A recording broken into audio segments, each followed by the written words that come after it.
welcome back to the Nutrition and Life Podcast. My name is Lisa, I'm your host, and today I have the pleasure of speaking with the fitness physician, Dr. Eric Fete. I'm super excited to have him on. He's the owner of a company called Primex, and we're going to be talking about all things hormonal fitness, muscle medicine, hormone optimization, and just in general health and performance optimization. So welcome to our show, Eric. Hey, Lisa, thanks for having me on. Appreciate it. I'm excited to talk with you. Awesome. Well, I would love to just start with a bit of an introduction into who you are, how you got to where you are, what brought you to what you're doing today, because of course it's always helpful to have a bit of a background.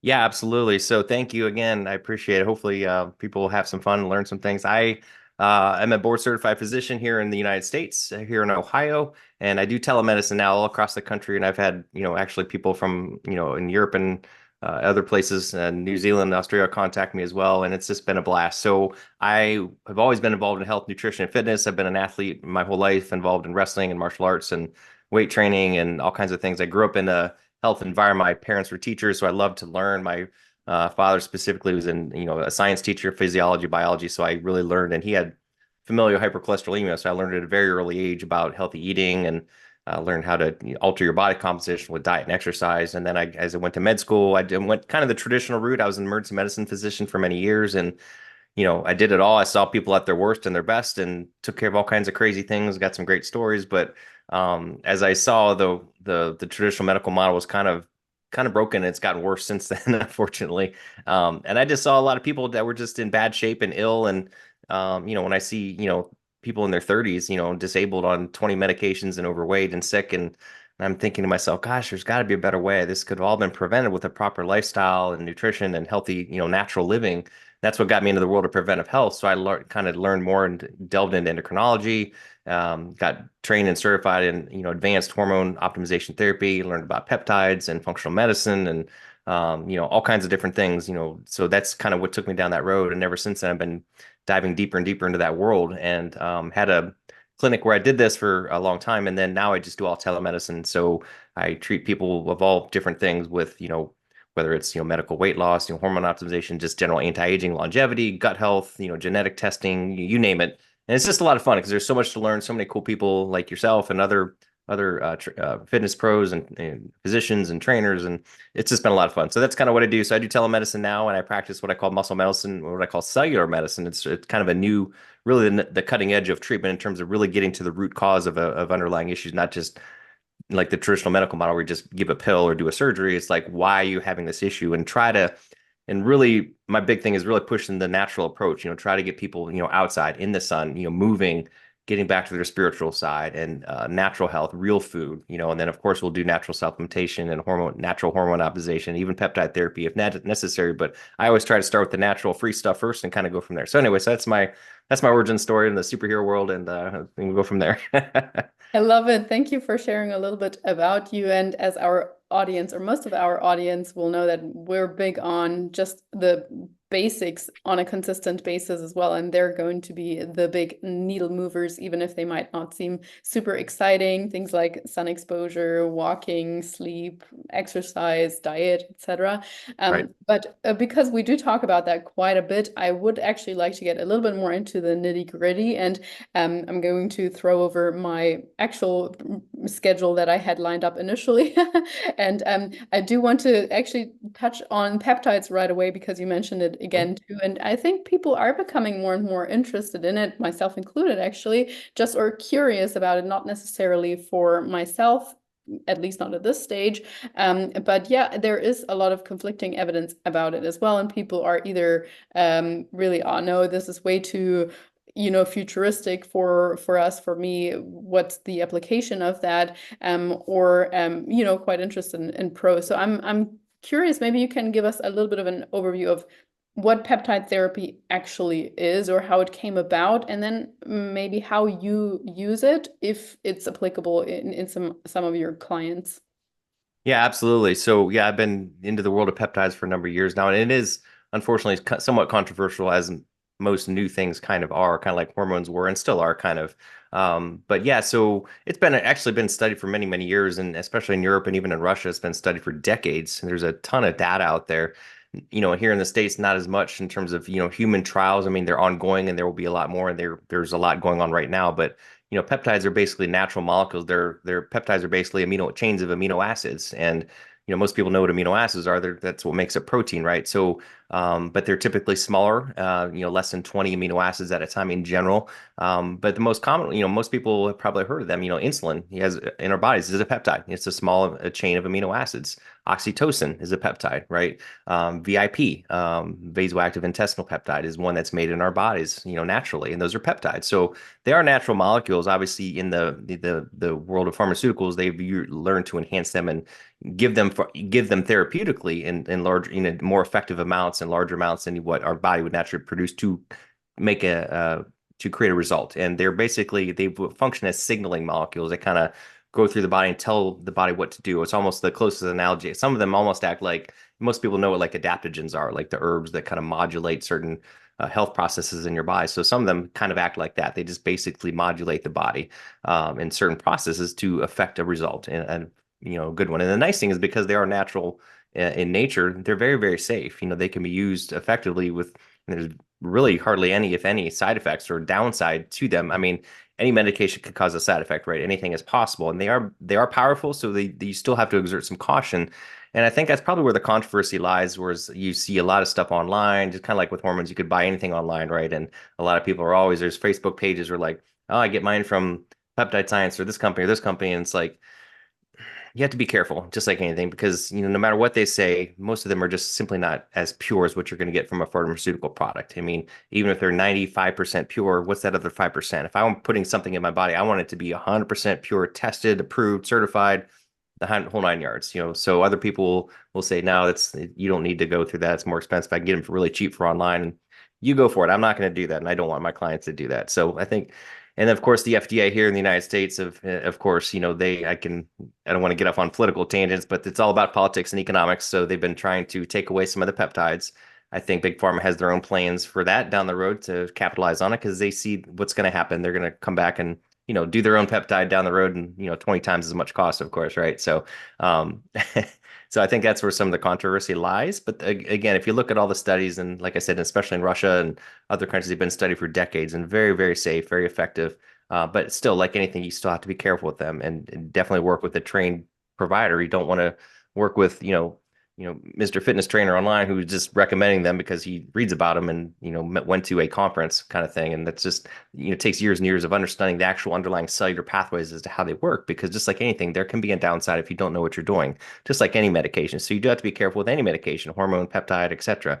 But across the board, they're very, very effective. And like I said, I think that's where the controversy lies, is where do you get them from? What's going on with the FDA here in the States and other regulatory bodies in other countries? It's still up in the air, but I think they are kind of the future of medicine. I think more and more companies, and even, like I said, Big Pharma, I know, is getting in on it. Here, look at the weight loss peptides here, like Ozempics and Mounjaros. I mean, those are peptides, right? And they're a multi-billion-dollar business. So they're not going away anytime soon. I know a lot of people still are hesitant to use them, which is totally fine. I mean, I never want to be the first or the last to do anything new. And I studied them, researched them, and tried them, for a while before I really got into it. But, they're very effective if they're used properly. But again, like I said, I see a lot of people that have problems or side effects or bad issues because they don't know, people that are using them that shouldn't be using them, or don't know what they're doing, and they're doing the wrong dosage at the wrong time. And so you do have to be careful, just like any medication. But across the board, it's very exciting, and there's new changes, new things coming out all the time. But they're effective. And like I said, I only get them from pharmaceutical companies because I know they're approved, they're certified, they're tested, and they work. And they've got a lot of usages, which is what's exciting, because there's so many, and that can be used for various functions, especially with so many things going on in society, whether it's depression, anxiety, gut health, growth hormone optimization, weight loss, helping with building muscle. There's just so many facets to it. So that's what makes it exciting and challenging. So anyway. No, it sounds super interesting. And yeah, I mean, I couldn't agree more that we do see a lot of abuse when it comes to Ozempic, etc. But mostly, I think, because lifestyle habits are not addressed at the same time. And you did mention that that is always your foundation, always the thing that you tackle first. So when it comes to the peptides that you use, which or what do you most commonly use them for? Is it, for example, for pain treatment, for specific body parts, etc.? And then also, I Mhm. would be curious in terms of duration. Is that something that you use very short term, but high dosages, or long term, but smaller dosages? I'm completely new to this topic, so yeah, if you Right. can Yeah. enlighten a little bit. Absolutely. So I think for many years, I think a lot of us in the peptide space were used various. It kind of depends on the condition. I would say the probably the more popular ones are the ones that promote healing and growth and healing and repair, as well as just overall. I hate to use the word anti-aging, but just overall health promotion. Like the growth hormone optimizing peptides were fantastic. So there was one called CJC, and it was combined with another peptide called ipamorelin. That was one on the hit list from Big Pharma that they don't want a lot of these pharmacies making them, even though they're totally safe. It was had to do with the manufacturing of it. It had nothing to do with the actual peptide. That's kind of the misconception. But anyway, but just to be safe, a lot of these pharmacies are no longer making them, but they still make other ones like tesamorelin, sermorelin, that's just been around. And those are both FDA approved, and they do a lot of things. They help promote growth hormone optimization, basically enhancing your body's own ability to make and secrete growth hormone, which has a lot of benefits on the body terms of helping to burn a little bit of fat, helping maintain muscle mass, helping to repair the skin, the bones, the muscles, helping optimize sleep, just helping many things in the body. That one was probably one of the top ones and still is. The healing peptides, there was one called BPC 157, which I used a ton of that, and that again is on that list. Now we can still get it in an oral formulation, and it's usually combined with another peptide called KPV, which has a lot of anti-inflammatory effects. So that one I've used for years, and it's fantastic for just overall healing of soft tissues like ligaments, tendons. Think of people that have like, you know, joint issues or arthritis or tendinopathies, tendonitis, muscle tears, muscle injuries, gut health, and great for gut health. People who have SIBO or ulcers, gastric reflux, things like that. It's been used in the eyes for like corneal issues. So those two were probably two of the more popular ones, but use a lot of the other ones like for as y'all know, within the last 4 years, immune health has become a big topic. So immune regulation and improving our immune system function is really big too. So the thymosins and the pinolons, they work in the brain and the other parts of the body to promote optimization of our immune system. They don't boost our immune support, but again, like kind of like the adaptogen, they kind of help to modulate it and help our immune system to work a little bit more efficiently. So those are still and quite popular. Those are probably some of the big ones. And then in terms of like gut health is another big topic, right? And the BPC was very helpful for gut health.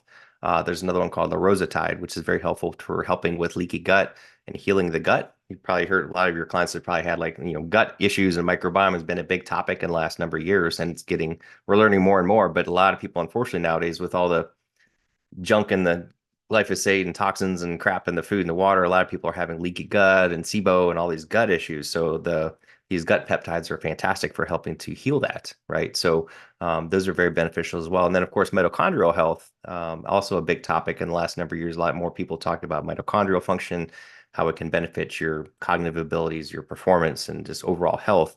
Some of these peptides help to improve your mitochondrial function, help your mitochondria to multiply and grow because we lose them as we age. So there's a number of peptides that help with that as well. And still to this day, there's some that we can use for that as well. And the peptides in general, most of the time you can use them indefinitely. I mean, you technically could take them all year round. However, a lot of us will kind of rotate them or cycle them. Growth hormone one is a particular one. For example, we like to rotate that for like a classic snares to do it like Monday through Friday and kind of take the weekends off and kind of reset. But the other ones like the BPCs and some of these other ones you could take every day of the week for really, you could do them for a year or more at a time. It's very safe. However, I still like to rotate them. And like with me, with my nutrition and my training, a lot of my strategies, I like to kind of rotate things anyway. Kind of like training, you like to kind of mix things up, keep the body guessing, and it's kind of like mixing up your vitamin protocol. Just your body adapts. So I think it's good just to rotate. So maybe I'll have them do it for 3 to 6 months and take a break for a month and kind of go back on, kind of thing. Same with like the weight loss peptides. I don't think people should be on them for like a year. I think you should do them for a few months and take a break, or maybe every month take a week off, or do them for 3 months, take a month off. There's many ways to do it, but that's kind of how I use it. A lot of my colleagues use them as well. But the short answer is like I said, you can use them long term. But I think rotating them, and again, it all comes back to the goal. What's the problem? What are you trying to address? And then is that problem fixed, and can you stop it and do something different, or is it an ongoing issue? So maybe somebody has, Lyme disease or some other issue they just can't get rid of. Maybe they need a longer term plan. But a lot of people there's some short term things you can get once they kind of get fixed, kind of like with the weight loss. Once they get their lifestyle dialed in, they've dropped the weight. Now they're eating better and their lifestyle's out. Maybe you could stop it altogether. So it kind of depends on the clinical situation. So it sounds like it doesn't interfere with endogenous production, so to speak. So if you take them continuously, it doesn't mean that at some point your body is going to stop producing, whatever it is. Correct. Okay, no, that's Yep. that's great. So I guess I have two specific scenarios or question because so many people that I work with complain of lower back pain or back pain in general, or especially as we age, we might have maybe not necessarily herniated disc, but just disc degenerating, etc. Mhm. Um, what would a protocol or could a protocol look like to help through peptides with that? And the other, just more generalized question would be, how do you specifically use peptides in the sense of longevity and anti-aging, I guess? Or I mean, that's a very, very broad question. I do Yeah. get that. But yeah, maybe you can still address it in some way. Yeah, that's an hour-long discussion right there. Um, yeah, but back pain, joint pain is a big topic. And we're finding out that a lot of things, especially when it comes to like joint pain, arthritis, things like that, they're finding out that it's not really a kind of a wear and tear issue. It's a more of an inflammatory condition. One of my colleagues, Dr. Yurth, she's an expert on this topic because she was an orthopedic surgeon, still is, but she also does what I do in terms of peptides. And I was just at a peptide conference last weekend actually, and she did a nice talk on this about how it's more of an inflammatory process. This whole wear and tear is kind of a myth, kind of thing. Same with all the bony injuries, and so we're kind of treating it like a lot of things as an inflammatory process. So again, reduce that inflammation and let the body heal itself, coming down to the cellular pathway. So it can be a little complex. So there's not really like a cookbook approach to it. Everybody's a little bit different. And you have to address these underlying issues. But in terms of like therapeutics, obviously, again, lifestyle, nutrition, exercise, of course. If there's any structural modalities that need to be addressed with maybe therapy or, whatever, red light therapy, prolotherapy, different things like that. But like even like natural products, things like spermidine, high dose spermidine, or other natural collagen, different things that can kind of help the body to heal itself. Um, pentosan polysulfate's a cool little product. It's not really a peptide. It's a natural product that's been used, and actually I forget the trade name for it, but it's actually been approved as an FDA product for various things too, but has a host of beneficial functions on the body, not just for bone, but all kinds of conditions. I mean, I could dozens of them, but specifically for bone, it can help improve heart health and bone health, and it just basically it helps the body, the chondrocytes, which are the little cells in the joints, to kind of heal and to stop that inflammatory process that I mentioned and let the joints kind of heal themselves. Because that's what it comes down to is a lot of these little cells, these chondrocytes and chondroblasts, they get out of whack, and there's too much inflammation. They secrete these little molecules called cytokines, which can be very inflammatory and kind of perpetuate that inflammation, that pain that people have in their back or their knee or wherever that may be. So it kind of quiets that down and promotes healing of that tissue. So pentosan is available. It was created as an oral product, but also available as an intramuscular injection that you do for a period of time. Typically, it's like twice a week for like 4 to 6 weeks. Then you can back it down to a once a week, and has shown to be very, very beneficial for this. The other peptides I mentioned, like the BPC, the KPV, these are very powerful anti-inflammatory compounds, which can be used in conjunction with that, and the growth hormone ones as well. So those are a couple of different products in terms of peptides that can be done. But again, how to use it, how quickly, how often, that's going to depend on the case and what's going on specifically.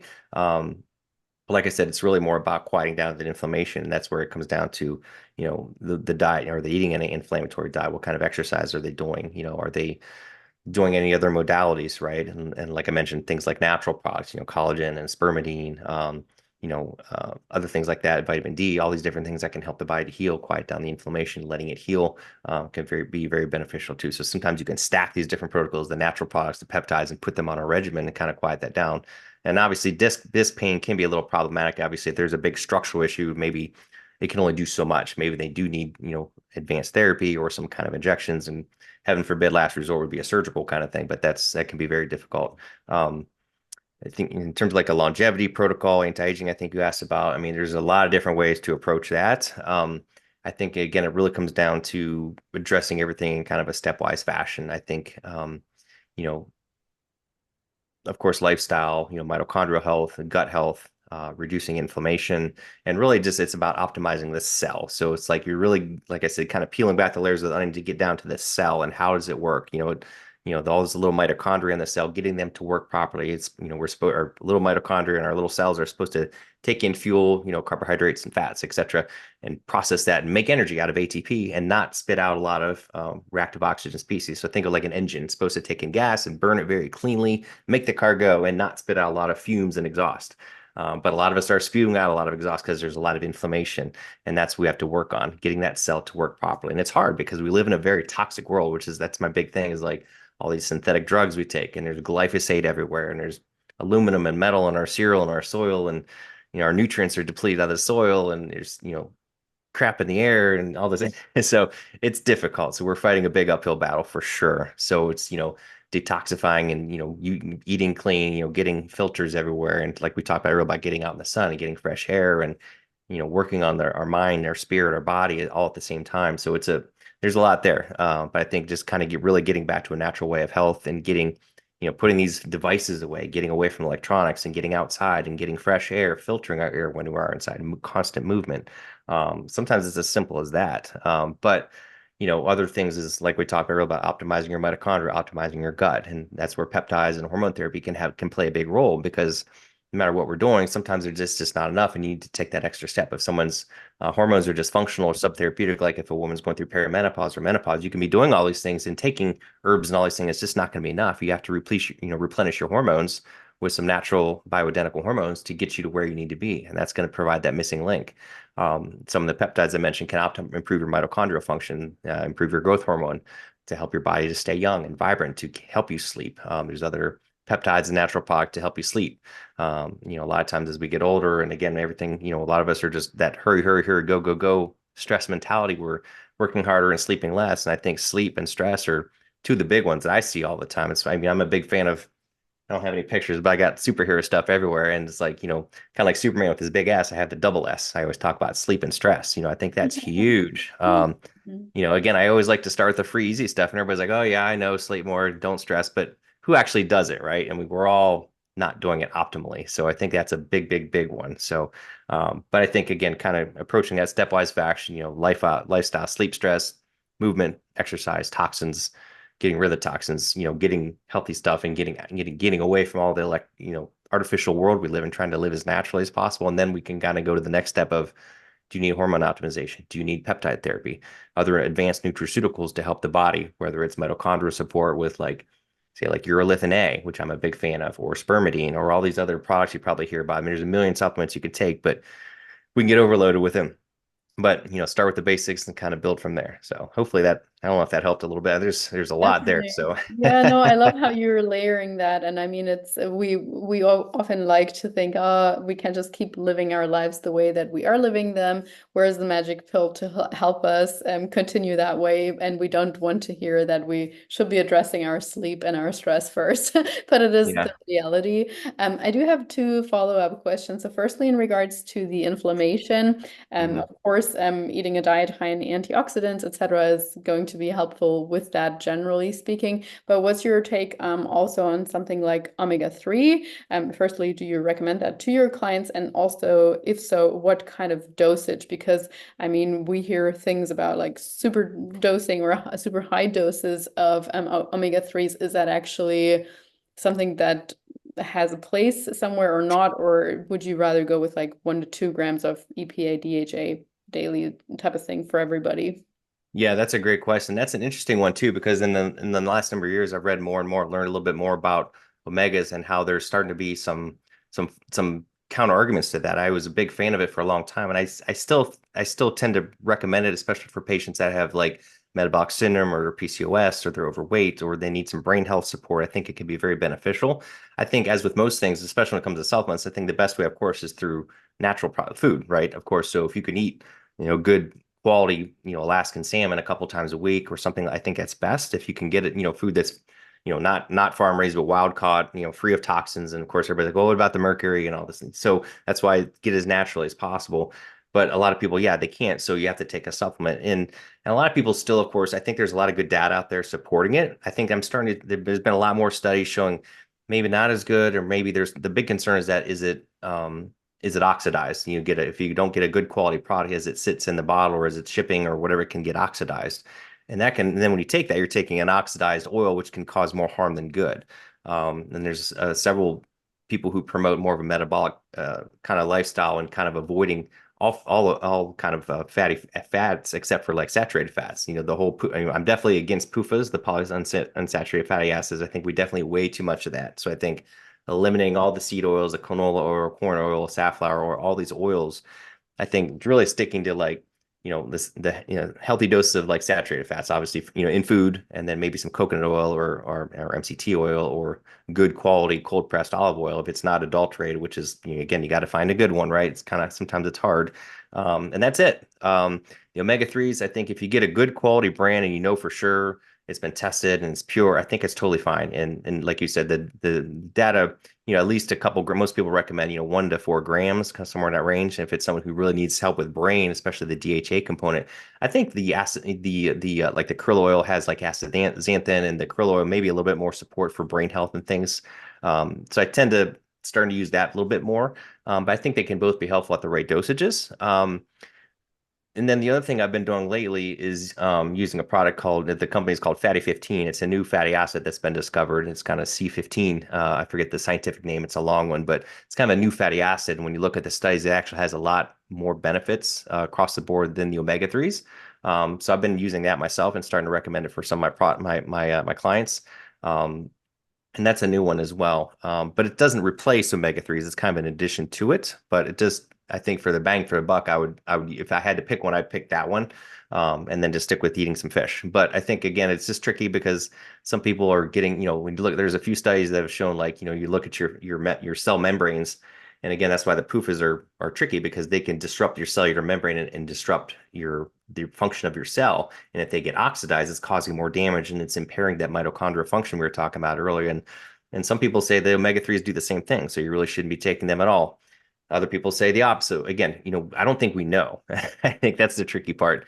So I think if you've got some underlying metabolic and, metabolic syndrome, PCOS, you overweight, I think it would be helpful to kind of help you with that. Again, as long as it's a quality source, you really have to do your research, make sure it's a good quality product. It's not oxidized, it's shipped quickly, that kind of thing. Or the easiest thing is just to eat some good fish, kind of thing a few times a week. And then you can look at the Fatty 15 supplement, which I've been recommending and as well. So, and it's a little bit nuanced, complex answer there, but it's a good one because I've been dabbling into that, looking more into that myself. Awesome. Yeah, I'll definitely take a look at that. And yeah, absolutely. I don't think people should be going for the omega-3 at Walmart or whatever. So Right? yeah, the second supplement I had a question or have a question about is in regards to cellular function. So at the beginning of the year, just to give you a little bit of a context, at the beginning of the year, I went through an egg freezing procedure, and in preparation of that, I heard that it would be helpful to potentially supplement with coenzyme 10 or CoQ10. Mhm. Which I did, and everything went very well. At the moment, I'm not supplementing with CoQ10, but in general, I hear that that is something that is or can be beneficial for cellular function. Is that something that you work with your clients too, or would you agree with that statement, I guess? Yeah, CoQ10 is a pretty effective product because a lot of us don't have enough of that, and especially statins are massively, I think, overprescribed. I think if you're on a statin, you should definitely be taking CoQ10 because your function of that will definitely go down. So yes, I think it's a good product to improve cellular health and mitochondrial function in general. And you can get in the ubiquinone or ubiquinol. It comes in a couple of different forms, but I think it's a good product to take. And then in terms of like, you could also take it with things like PQQ,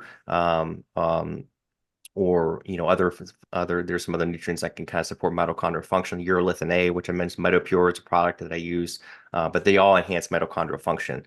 A lot of people are doing things like methylene blue, as well to also to improve mitochondrial function. So anything you can do to improve your mitochondrial function, I think, is going to be helpful in many processes, especially like as you mentioned for like fertility issues or metabolic syndrome, PCOS, all these different things we were talking about. But yeah, in general, short answer is CoQ10. I think it's definitely a good tool to use. Awesome, cool. Thank you for your Yeah. perspective on that one. And yeah, you mentioned earlier, just in general, hormones as well. And as we age, obviously, you mentioned we go through, especially as women, we go through various transitions. So in terms of your clients, what are some of the main hormonal issues you see, and how, aside from the lifestyle factors, stress management, training, etc., do you approach them? Yeah, I see a lot of that. And as I mentioned before we got on, I have a lot of female clients, probably more than I do men now. And I'm big on, muscle medicine is what I kind of name it, because I think muscle. People still have misnomers about it. And muscle is an endocrine organ. It's like our largest endocrine organ. It creates and secretes myokines and does many other things for the body above and just making us look good, right? It actually enhances our cellular function. And we were talking about longevity and anti-aging. That's one of the best things you can do. It has beneficial effects on the brain, on the heart, on the bone, on your liver, all your internal organs, because it improves your glucose metabolism. It secretes these myokines, which are these little cellular messaging signals called cytokines that enhance function and elsewhere in the body. So it's very important to maintain or add muscle, because as we age, we lose it. And what we call sarcopenic obesity is epidemic, meaning we're losing muscle and gaining fat. And that's not what we want, because fat is very inflammatory. And see how it all kind of ties together, like we were talking at the beginning about getting rid of that fat and building that muscle, because that's going to enhance our cellular environment, enhance our cytokines, and enhance our environment to improve health and live longer. So especially for the ladies, I try to get them to eat more and more protein to help me and lift heavy weights to build that muscle. You're not going to get big and bulky, but you're going to maintain your healthy physique, and you're not going to get fat. And a lot of women want to, biggest complaint I hear, and you probably do too, is like, well, I'm getting fat around the middle, or I got that back bra fat or whatever. And they just want to run the treadmill all day and eat like a bird. I'm like, no, quit running, lift more, eat a little bit more. And they're like, what? Yes, trust me, it works. So improving that metabolic environment to build your metabolism and build muscle so you can actually do more, eat more, and you'll feel better. You're boosting that metabolism, you're boosting that energy, and the fat will burn itself off in the process. So I think that's the biggest, hardest thing to overcome. You've probably seen that too, is just building that metabolism, building up that muscle. And obviously eating, training, of course, can do it. But again, with most of my women are perimenopausal or menopausal, and of course, they're fighting that hormonal environment, which can be very make a big impact on that muscle. And for all of them, and women need, typically they'll lose progesterone first and testosterone, and then estradiol is kind of the last to go. But all three of them, and thyroid hormone, can be very beneficial for that metabolism. So I see all those, and I see a lot of women with PCOS. I don't know, I don't know if you have a lot of women who deal with that issue, but that's a big problem, and it's very undiagnosed, and it's very common. And sometimes it's sneaky, and you don't realize it's there unless you're really looking for it. And women with that, as you know, have problems with insulin resistance, and they can have all kinds of, fertility issues, weight gain issues, health issues, high risk of cancer, and all these different things. So reversing that is huge. All the hormones oftentimes need to be replenished. If someone's not yet menopausal, then of course, progesterone is going to be helpful for improving sleep and reducing inflammation, improving thyroid health. A lot of these women need thyroid support. Sometimes if we could do it with diet and supplementation, a lot of them just need bioidentical hormone with thyroid, and that's going to boost that metabolism, help burn that fat, and help them feel a lot better, improve their overall health.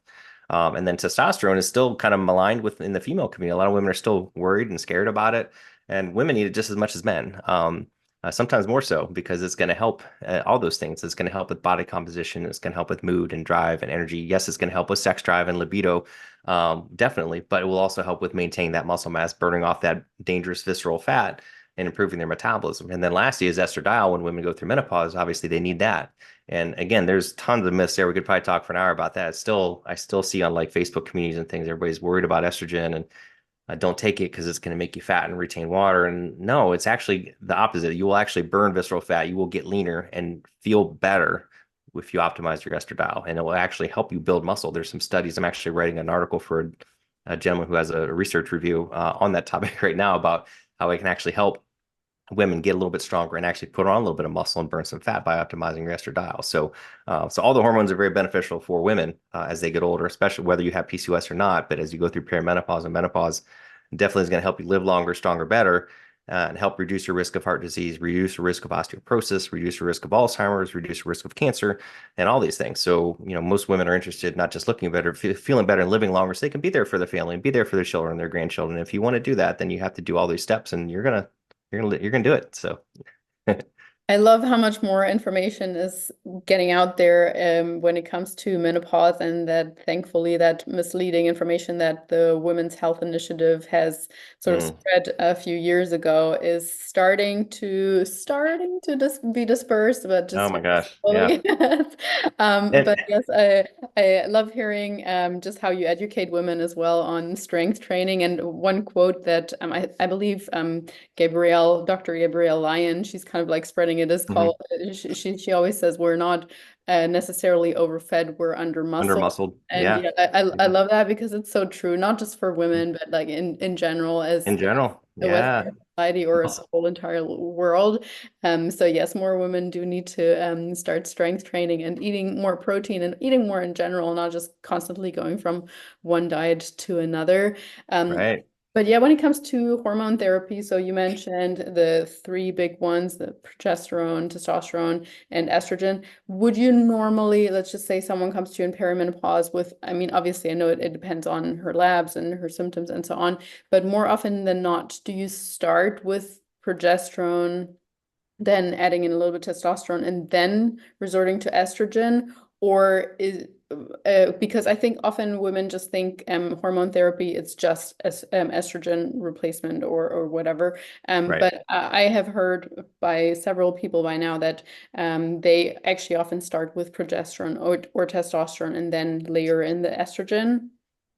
Yeah, typically there is a little bit of an art to it, and it's when women get into perimenopause, it's kind of we call it like no man's land because anything can happen. You've seen it all. Some women will not have a cycle for 6 months, and all of a sudden they're having another cycle. And classically, it's menopause after a year of without a menstrual cycle. But some women will go maybe 10, 11 months, and then but they're clearly in menopause. So it's a little bit of a gray area.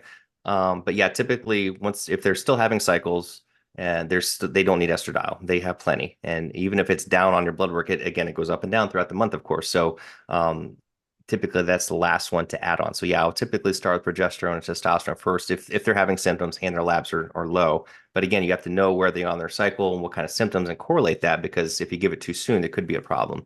And definitely I've seen a lot of people with being put on estrogen too early. Sometimes some people are starting to start a little bit before true menopause because they are having symptoms. Their labs are consistently low, even though there hasn't been the full 12 months. Can you start at a low dose? Sometimes you can, but it's tricky because if you start too soon and you catch them at the wrong time when they're making some, now they're going to be miserable because they have way too much. So you do have to be careful with that.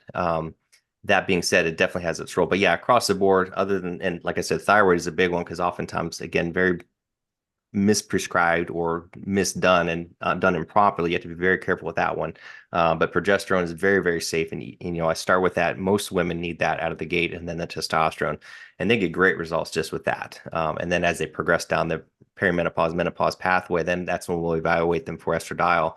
And we'll start that. And that's usually the last piece. Sometimes it comes sooner, sometimes it comes later. And then we'll go down that road and kind of go from there. Awesome. Yeah, and during that time, the thing that or the women that I see affected most of the time by sort of a quote unquote sluggish thyroid are the ones that have been dieting and dieting and dieting, Yeah. and on top of that, perhaps consuming a little bit too much alcohol or having a very, very stressful life. Like that sort of Mhm. triangle is, in my opinion, like, oh, red, red, red, red, red, and what leads Right. to those severe symptoms, unfortunately, but it's so common. And so, yeah, I definitely think we need to give the thyroid more love, not just during perimenopause and menopause, but just in general. I just wanted to Definitely. backtrack a little bit to the PCOS that you mentioned earlier. Mhm. And again, I guess I just want to give people some practical things as well. And one of the supplements I have heard more and more about for PCOS in terms of helping the insulin resistance during that time as well. Is myo-inositol. Is that Mm. something that you like to work with, or not necessarily? Is it kind of overhyped in your opinion? What's your take on that? Yeah, myo has some good data behind it for PCOS symptoms. It can definitely help with improving insulin sensitivity, shuttling of that blood sugar, the glucose into the cells. So I think there's some good data there. I don't use a lot of it. Occasionally I will use it. Metformin has been used, of course, for many, many years, and a lot of people still do really well with that. Some people just don't tolerate it as well, but it's cheap. It's pretty simple. I also use a lot of like berberine or dihydroberberine. because it has very similar effects, and can do some great things. It has other beneficial effects like gut health and things like this. And I know it's been in the press and online quite a bit. And alpha lipoic acid is another one that can also help with insulin sensitivity, glucose handling, and those types of things as well. Of course, other things like chromium and natural products like cinnamon, etc. All these things can help improve insulin sensitivity. So I think all of them can be used. It kind of is just a question of what works for each patient because everybody's going to be a little bit different. But yeah, I think the myoinositol can be definitely helpful for sure. Okay, awesome. And I want to use these last 5, 10 minutes to talk a bit more about your health and performance optimization program. You have a program which I'm going to link in the show notes as well. But of course, I'm big on performance optimization. I love my training. I love just in general mental performance. And I think everyone should be focusing on getting the best out of themselves that they can. So, what sort of pillars or main things do you discuss in that program? Yeah, no, absolutely. And before I forget, before I get on that too, in terms of back with PCOS, a lot of women need some help with that too. And that's where the hormone optimization was often the missing piece. In addition to, I'll start with the natural products and add the hormone. A lot of women need thyroid support, even if they're not overtly hypothyroid, will benefit them quite a bit. And then there's some other things like trehalose is a cool little sugar that can actually have insulin sensitivity effects and some anti-aging effects, gut health effects, a lot of cool things. Spermidine we talked about is a nice little natural product, which is beneficial. Ketone esters have been around for a little bit, can also be beneficial for, especially if they're trying to do some fasting or just trying to improve their insulin sensitivity, their overall anti-aging. So especially when you combine it with things like alpha lipoic acid and berberine, et cetera, it can be very beneficial as well. But trehalose is a kind of a cool little product. Has been around for, it's kind of a newer kid on the block, but it's kind of neat. And then hydration is big too, especially if they're training. A lot of women and men just aren't hydrating well. And I use a product called iCell water from a pharmacy that makes it. And you can make your own. I have this cellular hydration formula that combines a bunch of amino acids together to improve cellular hydration and which can also help you with maintaining muscle mass, performance, and things like that. So sometimes hydration is one of the missing pieces when we're doing these protocols, or whether you're fasting or eating a lot. One of the others is kind of really focusing on that cellular fluid hydration inside the cell, but so that amino acid formula can be very, very beneficial as well. Yeah, so in terms of my protocols and programs, obviously, it's very foundational. I have like a health and hormone program, and then I have various peptide programs I use, and sometimes I'll combine them. So I kind of bundle them all together. So with my health and hormone program, I kind of do what we talked about. I always start with lifestyle, optimizing sleep, diet, exercise, lifestyle, meaning like you said, I'm big on natural health, getting outside, getting sun, getting fresh air, getting out in the woods, getting out, going for the hike. I think we're missing that spiritual connection. Being by ourselves, being with the ones we love. I think community. I think a lot of this, in this hustle bustle society, I think we need to spend more time in nature and either by ourselves or with the ones we love, and connecting to God, connecting to the universe has a very calming, very therapeutic effect. I think sometimes that's a missing piece. We all want that pill, we want that quick fix, but sometimes it just takes time and nurturing. Um, there's a book called The Ruthless Elimination of Hurry. I highly recommend it. It's a very good book. It's definitely more faith-based, but it's very, I think, big, and it resonated with me about slowing down and just taking time and how therapeutic that can be. So, don't brush that off. It's very important. So, it's one of those missing pieces. But yeah, then we'll look at nutraceutical support too. We talked about a lot of supplements today. I've got a bevy that I will use and kind of rotate in and out depending on what the client's needs and goals are. And of course, there's hormone optimization, which is a whole world in and of itself. We talked about progesterone and thyroid and estradiol and testosterone, all very beneficial, especially for women. And one last thing too, I know this is a big point of confusion, with estradiol, is I'm a big proponent of oral estradiol, which I know a lot of women are like scared of. There's still a lot of rumors and myths out there on online communities like, oh, you can't do, even doctors are saying, oh, oral estradiol is bad for the liver, it causes blood clots, it gets metabolized, so you don't want that. That's not true. It's just not true. Oral estradiol, true estradiol, has not been done. And now it's with they're thinking of Prempro, Premarin, birth control pills, the synthetic ones. Those can cause problems. But oral bioidentical estradiol, not estrone, not estriol, but estradiol, never been shown to do that. If anything, it's beneficial. The NIH actually studies this, and that's what they use is oral estradiol, and that the breakdown products of that through the liver, that's what helps the heart prevent heart problems. They break down into products called fatty acid esters and these other products that actually improve cardiovascular outcomes. And that is what reduces cardiovascular risk, improves your lipids, reduces your risk of heart attack, strokes, Alzheimer's, improves that above and beyond what transdermal estradiol do. So they'll both help a little bit with hot flashes and all these things, but the oral form is the only one that actually provides the most bang for your buck in terms of cardiovascular health and prevention of atherosclerosis, heart disease, and heart attacks, which is the number one killer of men and women is heart disease. So you want the most bang for your buck, that's the way to go. And it does not cause blood clots, never been shown, ever. It does not cause liver problems, ever. It just doesn't happen. If you had that study, please send it to me. I would love to see it because all my colleagues, my mentors, Dr. Ruzier is one of my mentors. He's done this for decades and has thousands of studies to back this up. So that's kind of kind of another myth that's out there. I just want to throw that out there because I had a lot of people are like, oh no, but trust me, just if you go by the studies and go by the clinical outcomes and thousands of patients, that's what I look at. I don't look at opinion or what someone said or what I heard or what I read. I'm like, you got to look at the facts, and it's just plain and simple. So that's what I do. And then of course, peptide therapy is another part of my program, whether it's a lot of women and men come to me for weight loss. And as you know, we talked about the GLP-one agonists. They're big, but they're very much misused nowadays. And, you can get them on any corner. You see salons and people that have no medical training all somehow getting it and prescribing it, and they don't know what they're doing. And they're unfortunately, that's why we're reading about these bad outcomes, people having issues because they don't know what they're doing. You have to work with a healthcare provider who knows what they're doing because they can definitely be abused and misused. And there's some cooler new ones now. There's there's the tirzepatides, which block two hormones, and there's a triple blocker now too. And then there's another one called can't even say it properly, cagrilintide, which also has an effect on another incretin molecule called amylin. So there's some newer products out there, but these are very effective. But again, you have to be very, very, very careful with these and know what you're doing because they're getting misused. Unfortunately, I know same with hormones. I see people who are, getting them off the internet person online who's a trainer and she looks cute and all, and she's just, oh, I'm a hormone expert because, I interviewed a doctor and I went to a conference and they're not a medical professional. And then they're coming to me because I see them because they're having bad outcomes. They come to my colleagues who I network with all the time, and they're seeing these people. And it's not just that I'm against it. I mean, I want people to get help. You don't have to come to me. You can go as long as you work with someone who knows what they're doing. I just don't want people to get hurt. And I'm seeing that, unfortunately, because you definitely have to know what you're doing. So you have to be careful with it.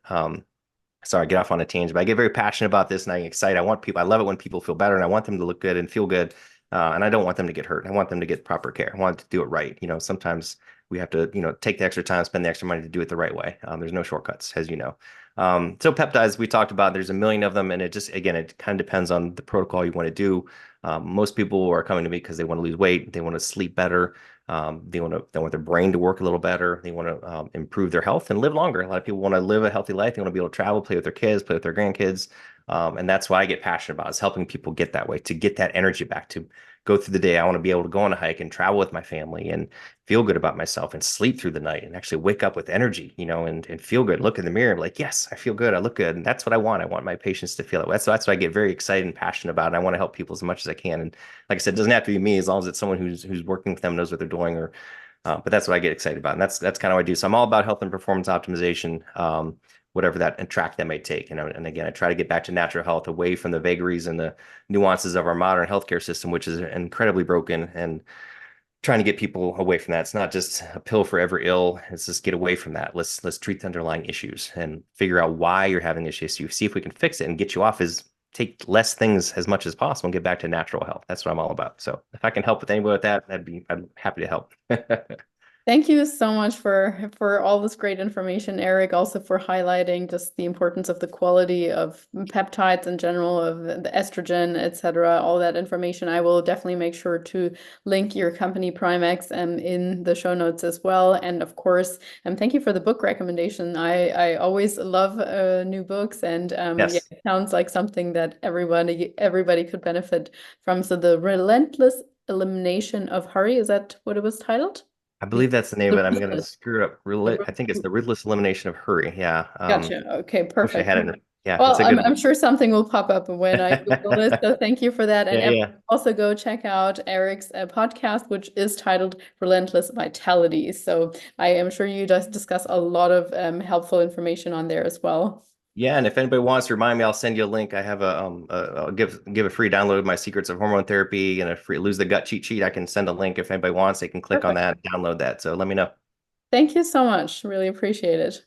Absolutely happy to help.